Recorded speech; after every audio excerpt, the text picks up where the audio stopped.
I'll stick by my manager and see what he's going to do, because so far, Unai Emery... Hey, listen, shut up, you fool. Listen to this guy laughing, man. Look at him laughing over there, you fool.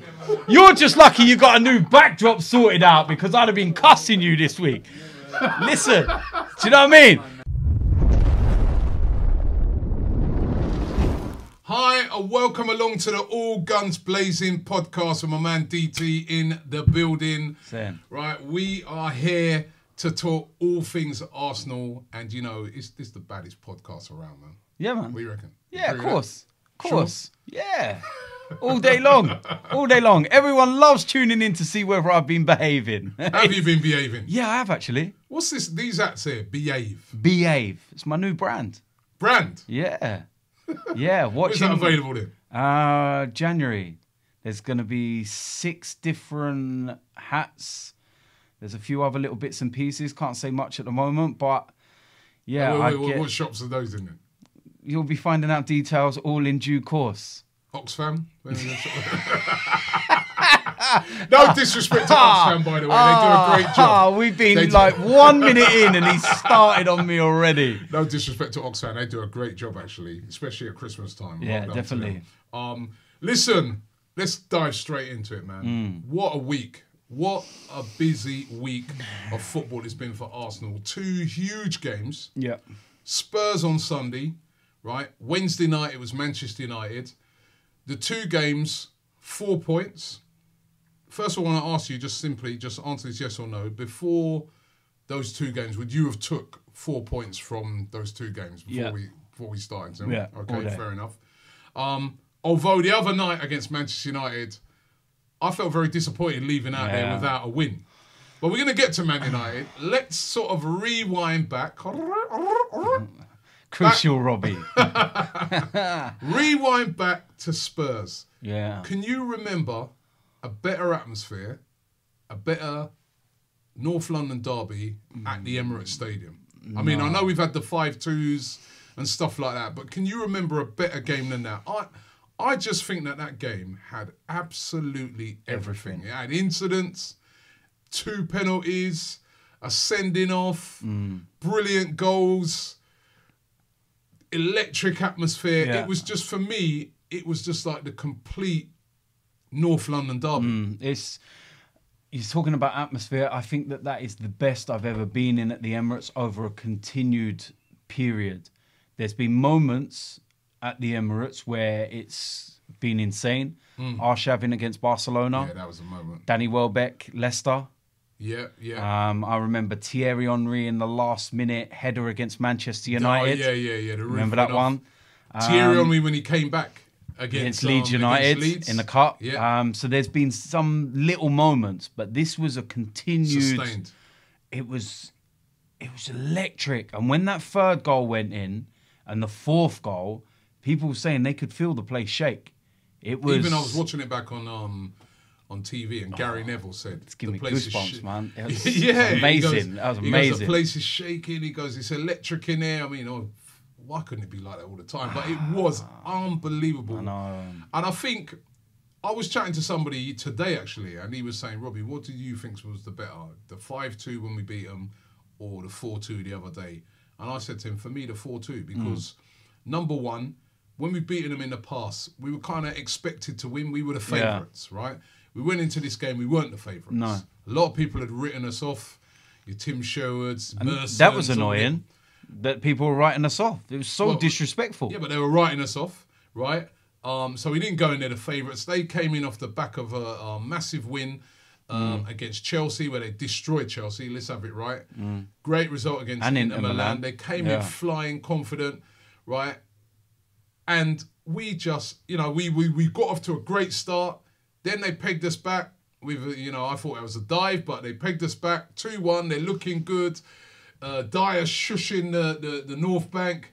And then we just came out in the second half and annihilated them. For me, it was just one of the best games I can ever remember. I wouldn't say that Spurs were confident coming into the game. I'd say they were cocky. As usual. Especially their fans. And I'm just like, I know that you've been deprived so much of success or you know, anything, that you just grasp onto something, you know, something so tiny.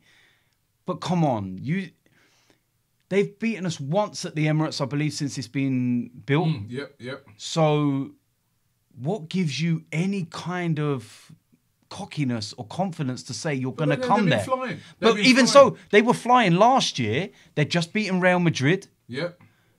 They were absolutely smashing it. Came to the Emirates. We were still under Wenger, poor times. Yeah. And we slapped them then. But I think it was, you know what, the manner of how they beat Chelsea, I've got to admit, man, even that surprised me. Remember Chelsea, they were unbeaten. Yeah. And Chelsea have been a team that have been getting one over Spurs for quite a long time, and they absolutely destroyed them. They were very impressive in that game. So they had a right to be a bit cocky, to be fair.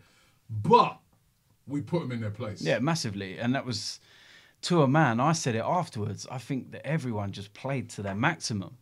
And it was, even at half-time when we made the substitutions, it wasn't that, you know, Mkhitaryan and Iwobi were absolutely dreadful, like beyond.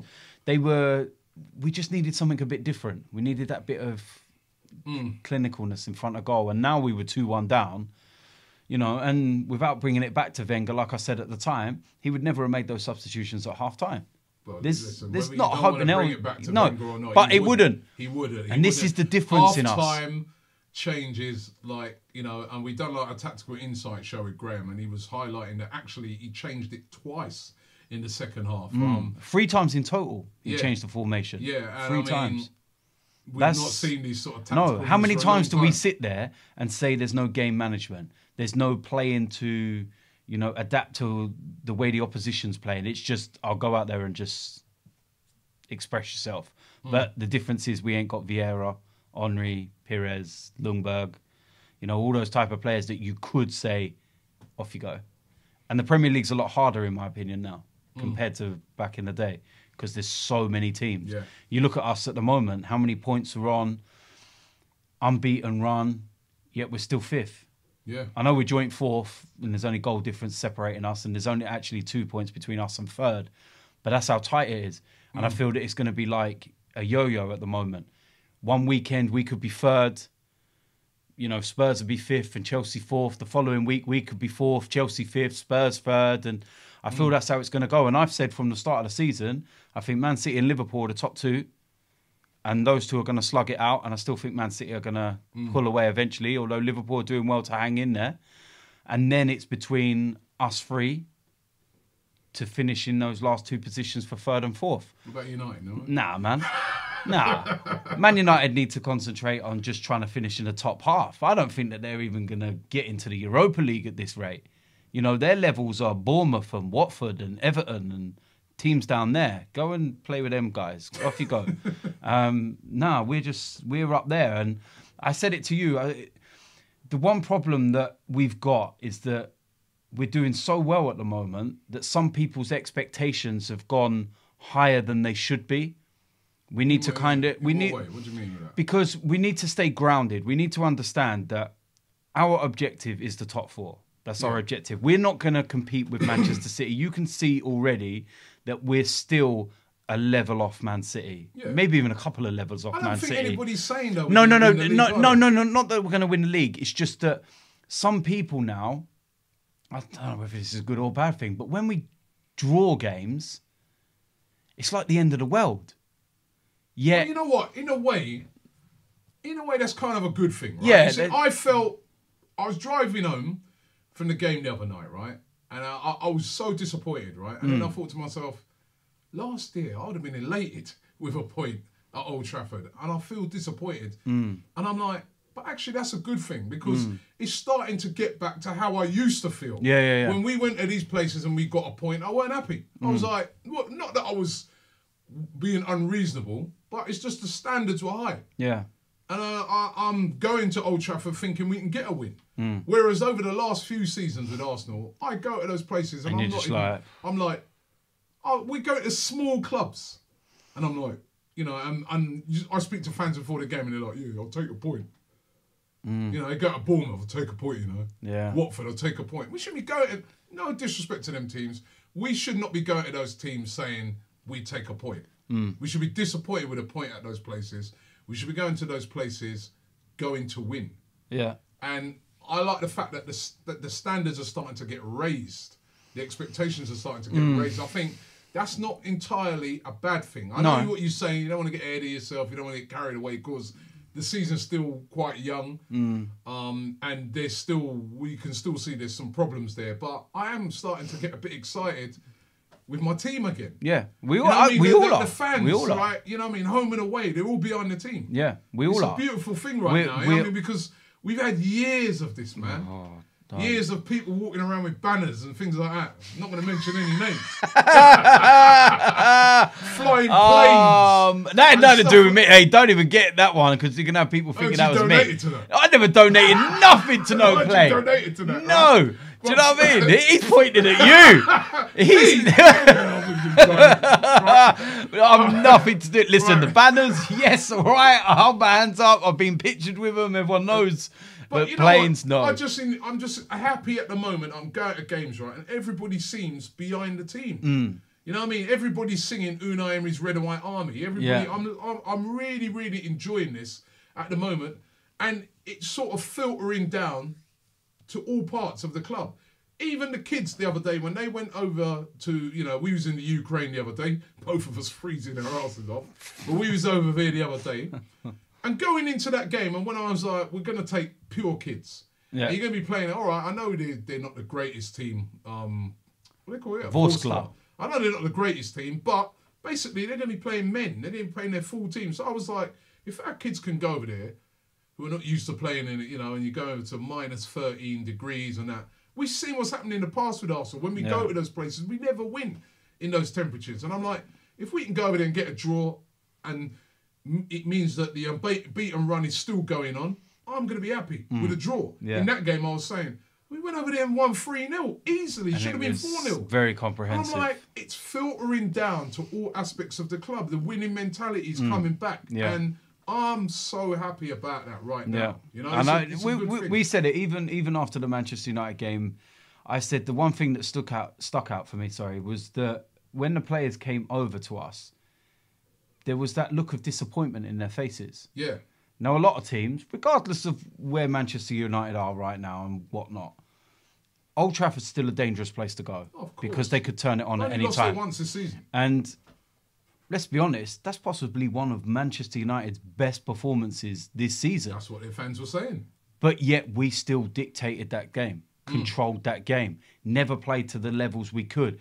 Our rhythm was completely put all over the shop by the fact that Holding gets injured, Ramsey gets injured, all before half-time. We have to shuffle things, change things. Like he was carrying an injury for most of the second half. Yeah. He was struggling. So, you know, even Kolasinac picked up a knock just before Lacazette came on. And it was like they were saying, look, we need to bring Lacazette on, so you're going to have to just grind your teeth for like 20 minutes sort of thing. And after the intensity of the game on Sunday, because it weren't just the intensity of on the pitch on Sunday, it was mentally. Yeah. Because myself and so many people after the game were sitting there and saying, as fans, I feel emotionally drained. Yeah. Because you put so much emotion into that game. Yeah. That you just, and you think, wow, how do you feel as a player? Yeah. You know what I mean? And it was just, so I looked at that last night and, you know, the way that they were, you know, dropping and they were coming over and they looked like they were disappointed. And I was like, I like that. Let me tell you another thing I like about this team at the moment, is the fight. Yeah. The fight. So the game against Manchester United at Old Trafford, Man United were very, very physical in that game. Yeah. They're a big team. I don't know, you know, when you go to it actually there and you're at a game and you see United's team, they're a big team. Tall side. Lukaku, Fellaini, Pogba, they're all way over 6 Even Martial's tall. Yeah, they're all big players. A very, very big team, and they went very, very physical. They were trying to rough us up. That was why there was a lot of injuries, right? They were trying to rough us up. Now, in years gone by, we flake out, and they would probably have won the game. We didn't. We stood up to that. Guys like Socrates, they're like, come on in. Let's do it. Torreira, come on in. Yeah. These guys, even Guendouzi, oh my God. 19 years old. 19 years of age, stood up to every challenge. was up for the fight every time. You seen that picture of Fellaini trying to nick his hair. Trying to nick his hair because he's cut all of his off. He wants some of his hair to put back on. It's too late, mate. You know what I mean? Trimmed it off. Gone, right? But they were up for the fight against Tottenham. Up for the fight, right? When Dyer celebrated, Lichtsteiner coming on, all of them getting in and getting in his face. And last year and the year before, that wouldn't happen. I know. We would have just walked back to the halfway line. And do you remember the old saying, can they do it on a cold, windy night in Stoke?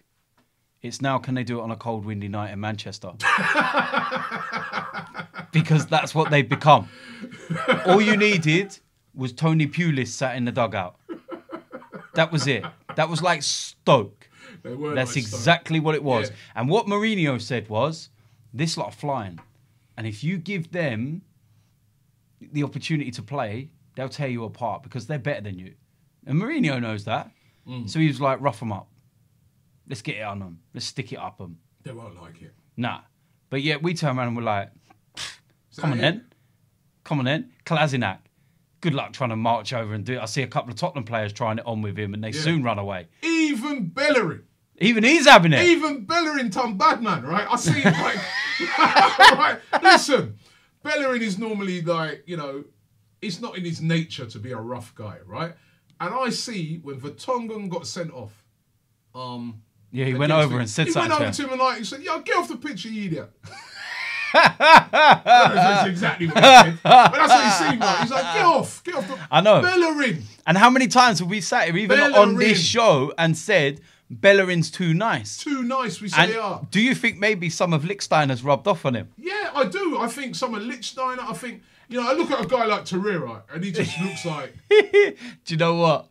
It's just made me think of something with Lichtsteiner, yeah? You know, in the Man United game, you know when it got to injury time and Manchester United had the ball up RN, you see Lichtsteiner go down holding his head.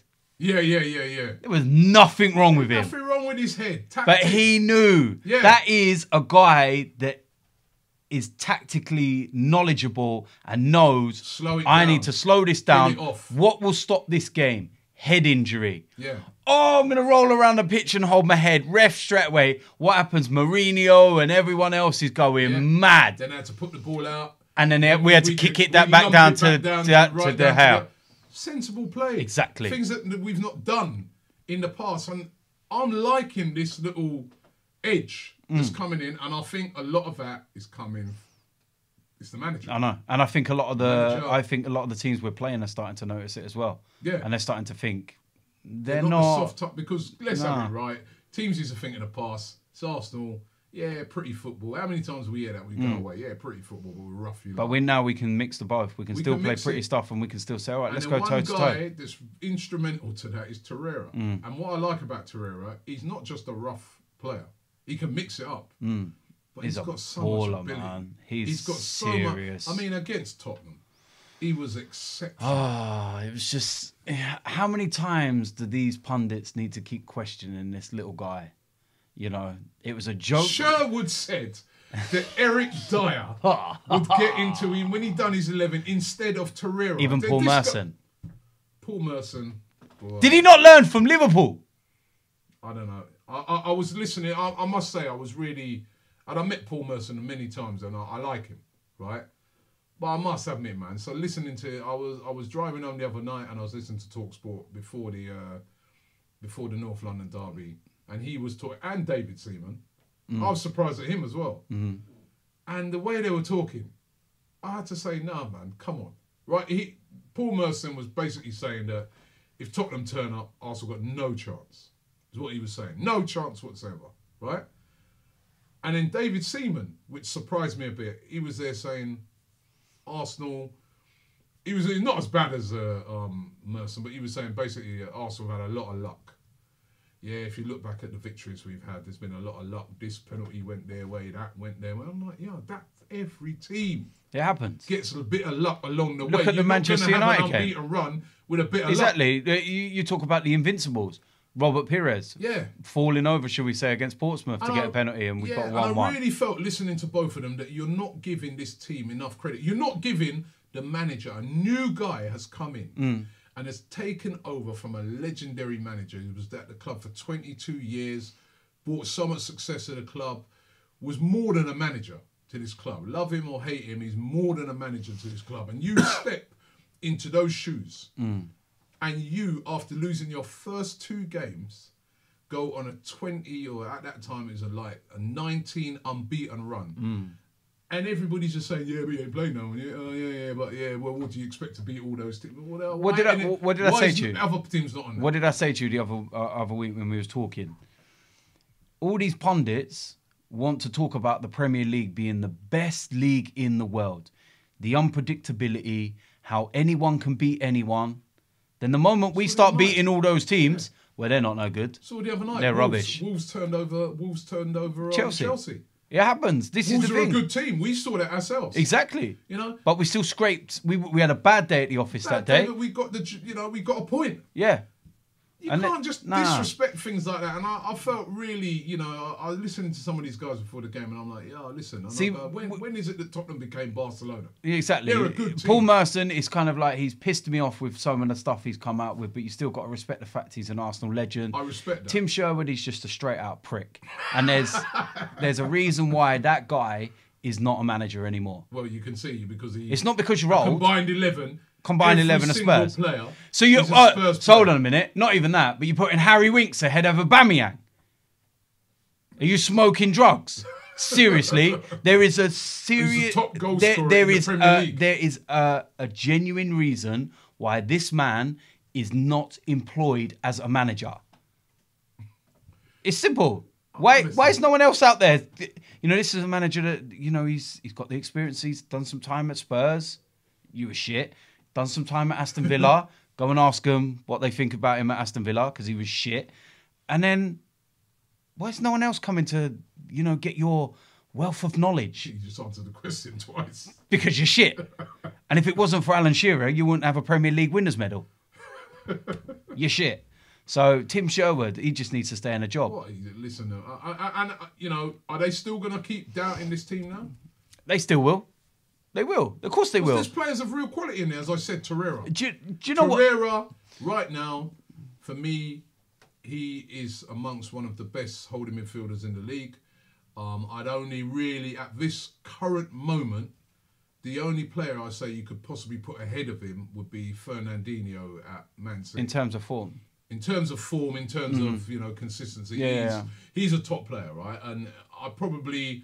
If I was rating my best holding midfielders this season, I'd probably have him, Fernandinho, then Torreira, then obviously you get your Kantés and people. Yeah, because Kanté hasn't been playing. Yeah, they've really been playing in that role. He's been playing out wide and stuff. Kanté's still quality. Yeah, but he's up there. He is. I think people are starting to realise that now. But it's like I said, it's the one thing I'm waiting for now is the first defeat. Not that I want it to happen, but I want to see the reaction.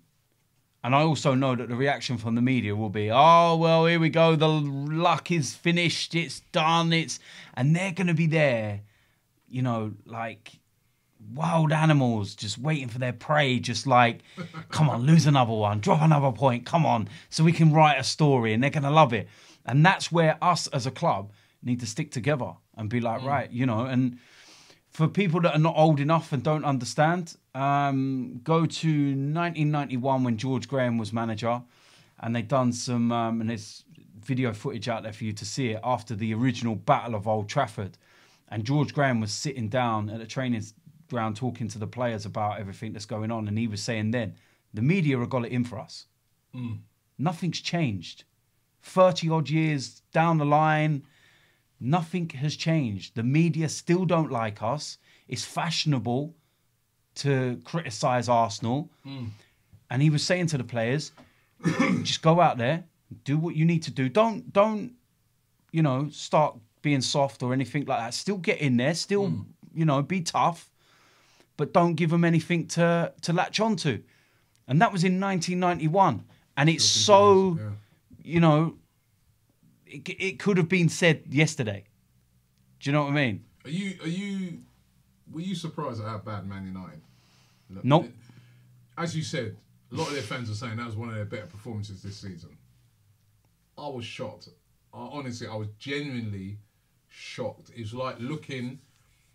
Do you know what it reminded me of, right? You know when you in boxing, and you've had a great boxer, and he's been ripping it up for years and years, but Mike Tyson. Yeah, Mike Tyson, and he's starting to think, yeah, man. Yeah, A bit punched when up, Mike man. started coming back for those fights, and he was Yeah, fighting yeah, bums, yeah. and he was losing. Yeah, and you And start it to was think- like, come on, Mike. You start to think, yeah, what's going on, man? In your prime, you just slap them up. Yeah, and he, you know, and I'm looking at Man United at the moment, and I can't believe what I'm watching. As I said, you're right. When I watched them the other night, I'm like, it is a bit like watching Stoke. They were just physical. They were lumping the ball forward as quickly. You know, they had a couple of little passages where they play well, but it was long ball, especially towards the end of the game. I mean, Mourinho said there was only one team trying to win the game. It was Man United. I don't know what game he was watching. I don't know see what that. game he was watching. He said that we came for a draw. The only team trying to win that game was Arsenal.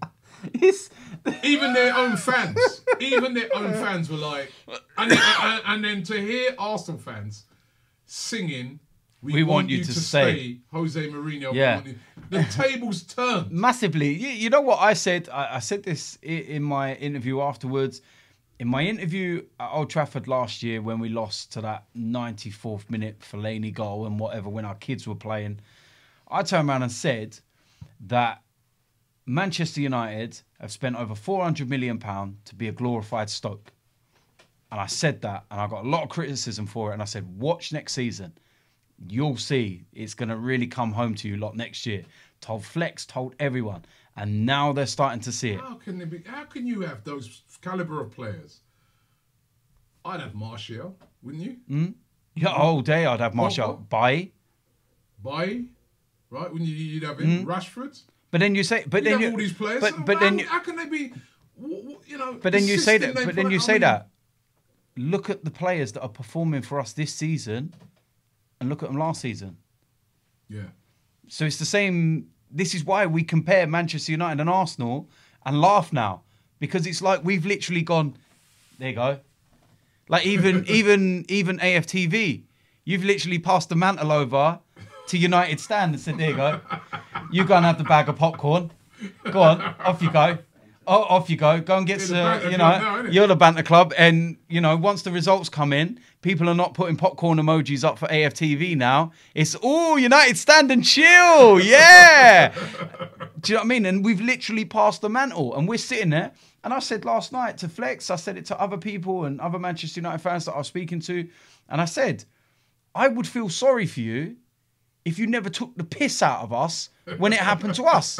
So I find it highly amusing. I hope it continues. And like the song says, we want you to stay. Just like you wanted Wenger to stay. We now want Mourinho to stay because we're watching you. Never in my life of going to Old Trafford have I ever felt so comfortable. Yeah. As though, It's true. you know what? There was, and Mourinho's talking about all this. They're the only team that wanted to, when it went to 2-2, with 15 minutes to go, the man of the match if you was going to count that last 15 minutes, De Gea was man of the match. Yeah. Right? Two peppering them. shots from Aubameyang. One close range where Aubameyang done everything, but De Gea got his leg to it. Mkhitaryan, goal disallowed. Torreira. Do you know what I mean? How many chances? There was a curler from Aubameyang. That's what. That's one of the two. Lacazette was. I mean, every time we came forward, we looked dangerous. So dangerous. Kolasinac was causing problems down that left-hand side. They were all over the place. What is... The likes of Bailly, Rojo, all them lot, they were all falling over every 5 seconds. Yeah. I got cramp, just to try and dampen the fire because they were like, we can't keep up with this much longer. And I think if there was another 5 minutes or so, we would have probably got a goal. Yeah. We pushed and pushed and pushed, and we just couldn't get that final goal, man. After the game, when I come out the ground, man, and the amount of United fans I see just walking past me, moaning, man. You know, you hear them mumbling, rubbish, man. It's like walking out the Emirates, wasn't it? Like walking out the Emirates last year. That's what we said. Yeah, yeah. Do you know what I mean? Fans walking past, Mourinho's got to go. The best way. It's got to go. Like I said to you, the best way of gauging everything is go and watch fan cams. And this ain't an endorsement to try and watch or whatever. It's just because they are there to get the thoughts of the match-going fans, the people that have just paid their hard-earned money to stand in the rain and all sorts and watch their team play, the club that they love. And afterwards, when it's so raw, it's in your face, it's kind of like you get the best reaction. Whether you like it or not, you'll get the most honest reaction, shall I say. Go and watch United stands fan cams, and they're all moaning, fuming. Not one of them says we deserve to win. Arsenal are crap. They were praising Arsenal, can see the direction that Arsenal are going. Yeah, okay, they may not have turned up like they did against Spurs. They still controlled the game. You think They're about still... it. I honestly think if that game would have been a week later, like say, with and we had a rest, and Arsenal was able to go at that full pelt, you could have been looking at a humiliating score. Yeah, you know, and that's they it. Look very poor. And I know, and that's what I said to you. And you know, even like I said, in that last 20 minutes, the way we came back, we actually didn't look like the ones that had played in that intense game on Sunday. So you can see that what Emery's doing in training, fitness-wise, is working. Great. And do you know what as well? You think about that game, we come back from a lot of adversity in the game because we suffered two big injuries in the game. That's what we were saying. He wasn't able to really change things tactically probably in the way he wanted to because he was forced into those because he had the injury to Holding, had the injury to Ramsey. And both before half-time. And both before half-time, forced into changes. As I said, it looked like Mustafi was suffering. I mean... On the injury front, that's the one worry right now for me at Arsenal. I mean, Holding looks like he's going to be out for a long time. Looks like the season, doesn't it? There's people saying he could be out until the end of the season. That is a big blow. He's been playing really, really well. I feel so sorry for the kid. Gutted. He's been playing brilliantly. I think in the next England squad, he would have been knocking on the door, definitely. Do you not think as well that maybe... Do you not think maybe that with our defence especially... It's come back and bit us a little bit now because of the lack of depth we've had over the last couple of months. Because if you think Koscielny... they've all been injured, well, yeah, because Koscielny's only just coming back. Mavropanos has been out. He's been out all season. What's wrong we with we literally have 3 defenders, and that's Mustafi, Socrates and Holding. And they've pretty much played consistently over games. And you think of Ukraine last week... Holding had to go. Yeah. It's starting to look like a little bit of a crisis defensively. It is, but then maybe that's a good thing. Do you know what? Even in attack, the injury to Welbeck is a huge blow as well. Yeah. Because I've noticed over the past couple of games, I know that obviously Lacazette had that groin injury, but I honestly feel that what Unai Emery's looking at with some of these games is I need to leave us one of those two on the bench as reserve. In case it ain't going right, I can bring on either Lacazette or an Aubameyang. Because I need that ammunition. Whereas before he had a Welbeck that he could bring on. Yeah. Or he could start, you know what I mean? And that Welbeck thing as well is a big blow. He's out until the rest of the season. Well, and that's it. And I said to you, you know, given the news that's come out as well, it don't look like we're offering him a new contract. No, and I said to you, at the time when he'd done the injury, I don't think that we'll ever see him in an Arsenal shirt again. Yeah, it's a shame. You know, and it is a shame, but at the end of the day, we've been calling for Arsenal to be tough for a long time. Well, yeah, they're going to be ruthless. And they're going to be ruthless. Yeah, and at the end of the day, we can't pay people wages if they're not playing. I saw Ian Wright on his YouTube channel, and he was talking about the fact that, you know, when you, as a player, you're running down the clock on your contract, you're taking a risk. He's like, if you get injured, the club can just turn around and say, well, especially the sort of injury that Danny Welbeck's got, you don't know what sort of Danny Welbeck's going to come back after that. Yeah, and he's had 2 ACLs. Yeah, so the club might be just like, well, you know what? We're going to stick away from that one. It's a serious, you know what I mean? That's a bad injury. Ian Wright was saying you run a risk as a player when you start to run down your contract because if you get injured, it's over to you. You know what I mean? Yeah. Because if you try and say negotiate, and even if it's not the biggest, at least you know you get injured, you still can got another 2-3 years left on the end of it. Yeah. But I feel so sorry for Holding. I feel so sorry for Welbeck. But now we got a crisis. Koscielny, what sort of Koscielny is going to come back? Yeah. When will Koscielny come back? We can't rush him back. Well, listening to what Emery was saying, he was saying that he's in contention for the game against Huddersfield. He played for the under-23s, didn't he, the other day? But he said that the one that they're really earmarking him for is the Europa League game against Karabakh. Yeah. Well, that'd be a good one to run out. Yeah, that'd be a good one to run out. We was talking about a game today. It's the ultimate dead game. It's the deadest game in the history. At least we don't have to go over there. Yeah. That's the only advantage. I don't know what the attendance is going to be for that game. Oh, my word. Mind you, it'd probably be more than what Spurs got the other night. Did you see that? 33,000. The biggest club they claimed in London. 33,000 at Wembley. Less fans than West Ham. A Premier League game against Southampton, right? And you're third in the table and you get 33,000. Humiliating. Yep. But anyway, you know, the injury thing. Yeah, it is a problem. And like I said... January's coming. I think we're going to go out and make moves. I genuinely think we're going to go out and make moves. I genuinely do. This is where now I start to get worried. That I know what's coming. Hi, and welcome to Transfer Daily, the show that keeps you up to date with us. No, but you know what worries me now? Like, you know what? Chris Hudson and me, we were exchanging texts today, right? And that's what Chris was saying. We need a centre back. And he goes, he suggested Godin at Atletico Madrid. His contract's running out. Yeah. And Chris is like, why don't we go and try and get him in January? I mean, he would be perfect. I know he's getting old now. He's, about 33, 34. He's knocking on. The experience. But as I said, he's still one of the best defenders in the world. But would we be prepared to pay the sort of wages that he would command? I just can't see it. Imagine him and Socrates at the back. Oh, nasty. He's getting old now, but I know. Plus he's slot in because you've got Torreira there, another Uruguayan player. So you know, but he would be perfect. But but it's what we do because we're not gonna. It's gonna be looking for one of those gems. Torreira. It's looking for the centre back version of Torreira. It's looking for the winger version of Torreira and. I'm hoping it isn't. I'm giving them the benefit of the doubt at the moment. They're doing well with the transfers, but sometimes you've got to go. You look at that game against Manchester United, and you're like, if we had a Van Dijk, would we have conceded that goal? Nah, man. That's what I'm saying. Nah. Sometimes you've got to spend the money. Now they ain't really given this guy no money yet. Why not in January if that big signing... I don't know if that big signing will be available, a centre-back or even a winger. But if Dembele, if he's available, at Barcelona, he's been having a torrid time. Lots of flack he's picked up over there. Doesn't look like they fancy him. But he's a quality player. He's still played okay in some of the games.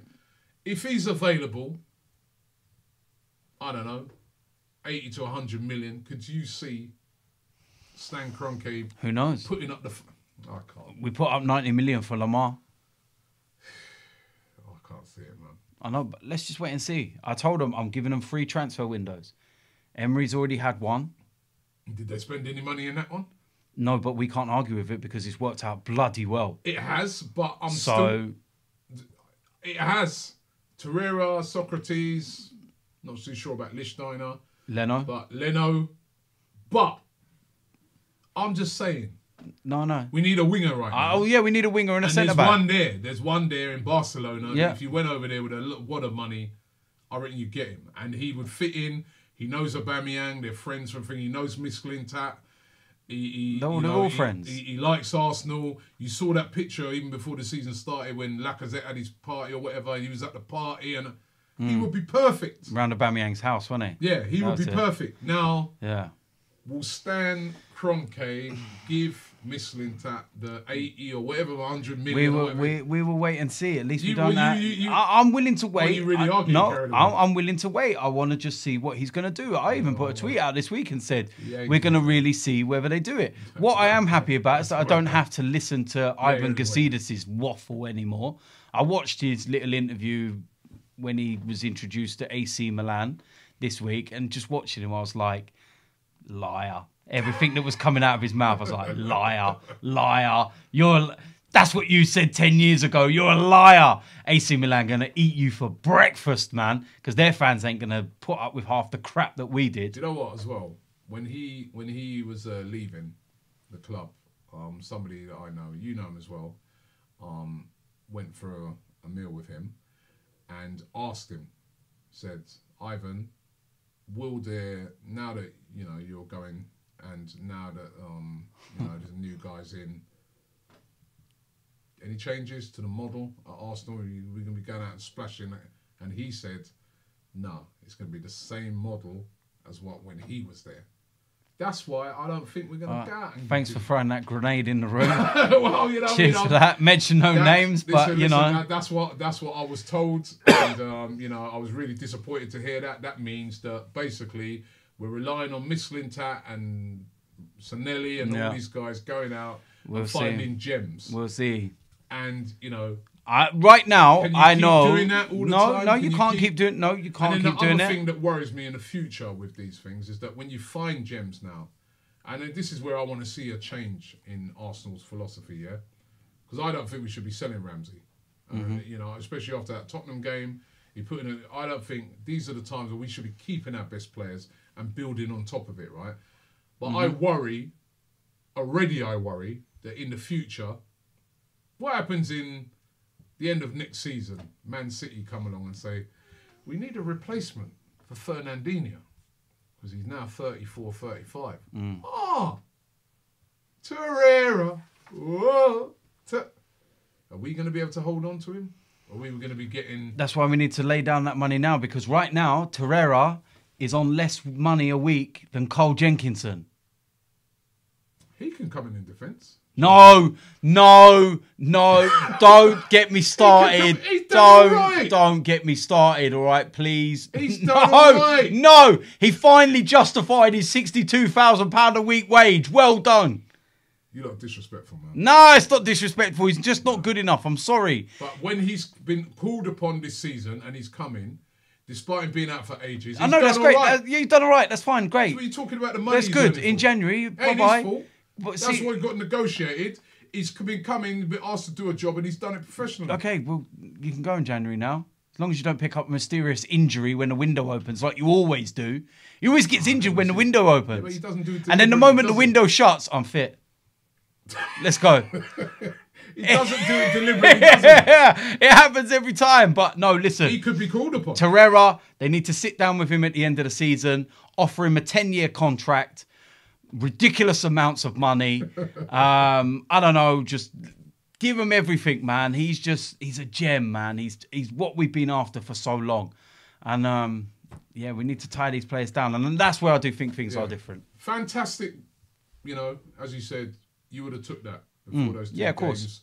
And add Bournemouth into that as well. Add Bournemouth into that. So after the international break, those 3 really tough games, we've got 7 points out of it. That's a great return. Yeah. However, that can be all undone if we don't go out and do the business against Huddersfield. Yeah. Now, Huddersfield this weekend, injuries, remember. Yeah. You confident that we'll get the job done there? Yeah, and I know a few people are debating already whether we should be making changes and whatnot. I don't think we should.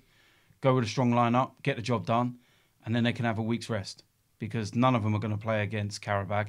But the same team that was playing in the Ukraine out, give the likes of Smith Rowe, Eddie Nketiah and all of them, give all those youngsters their game time, and all of the main guys have your week's break. Because Huddersfield, you know, I know they're down near the bottom, but I know we slapped them up last year as well at the Emirates. But you can't take things for granted. You can't. And they're going to come, they're going to try and attack. Yeah.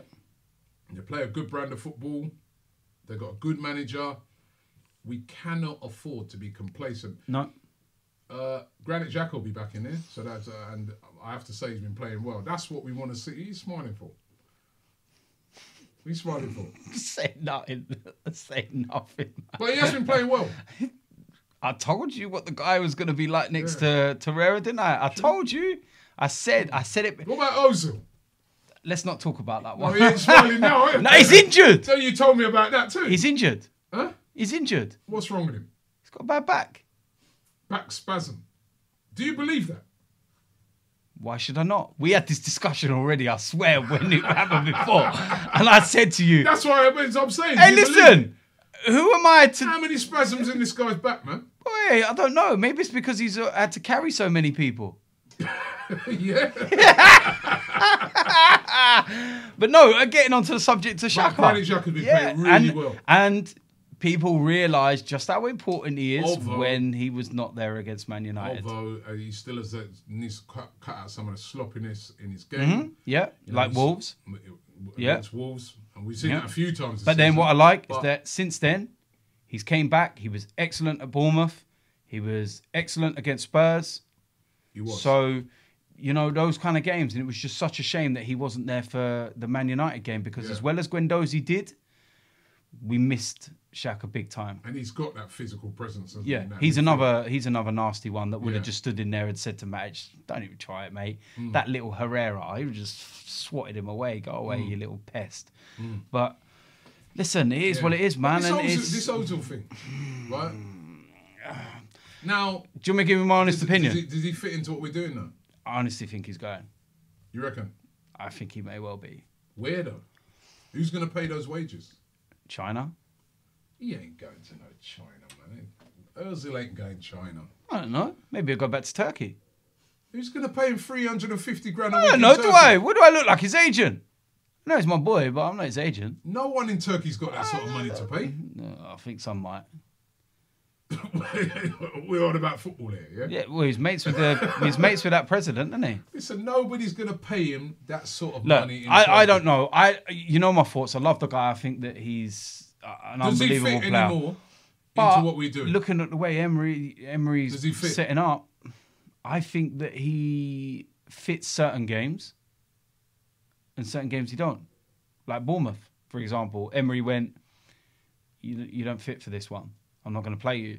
I think he would have fit for the Man United one in the Ramsey role, sitting, if you had, or that last 20 against Spurs, where Ramsey was playing in that hole. And so, I know, no. But what I'm saying is, what you got to remember is this is all part of the old regime. Unai Emery never sanctioned Mesut Ozil getting 300 grand a week and that. He's working with what he has. And if Unai Emery's going, no, sorry, that's down to them. I'll stick by my manager and see what he's going to do because so far Unai Emery. Hey, listen, shut up, you fool! Listen to this guy laughing, man. Look at him laughing over there, you fool! You're just lucky you got a new backdrop sorted out because I'd have been cussing you this week. Listen, do you know what I mean? Check this guy. Listen, right? Wait, wait. By your manager. Listen a minute, man. Listen. Wait.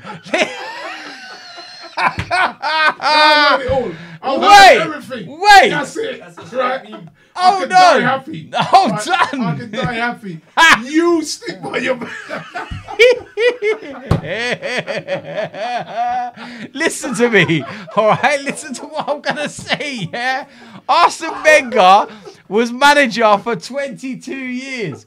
I weren't cussing that man and pulling out banners in the first couple of years, was I? I stuck by Arsene Wenger for like 15, 16 years. I was stuck by that man before I switched. So yes, I am right in saying I'll stick by my manager and his decisions.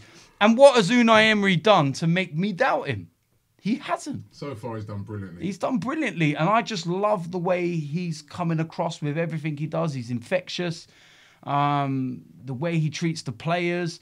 After the Manchester United game, I'm not going to name the player, but I was talking to an agent of the player and a close friend of one of the players who I know. And we was having a good chat before I come and done my interview with you for 20 odd minutes. And he was just telling me about the mood within the squad, and he said it's just the best they've ever known.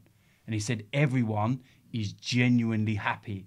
There's no egos, there's no, you can even see that, Aubameyang's not getting mad because Lacazette scored. Lacazette's not getting mad because he's been put on the bench and Aubameyang scoring. It's like it's like a family, if anything. And he said to me, he goes, that this is just honest to God, I'll tell you the truth. And he told me things that were going on from past times and they all turned out to be true. And he just said it's just a really nice place to be right now.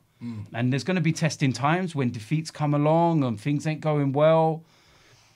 That's where things get stretched and, and we're going to see how they respond. But right now, it's all good and I'm loving it. And I think one of the biggest contributors to that is Aubameyang. Yeah. To be quite honest. Aubameyang has brought a vibe to this club. He kind of, like when Pogba first went to Man United, he brought that sort of vibe. Mourinho killed it, suppressed it and killed it. But I think one of the good things with Unai Emery is he allows Aubameyang to. It's a free spirit. He is infectious, and I love that.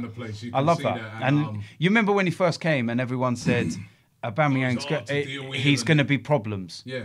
The only problem he is for opposition defenders. It's the only problems he's caused. And I love the guy. And it's not because he gave me a shirt. It's not because he signed my hat. It's not because he likes my Instagram posts and stuff like that.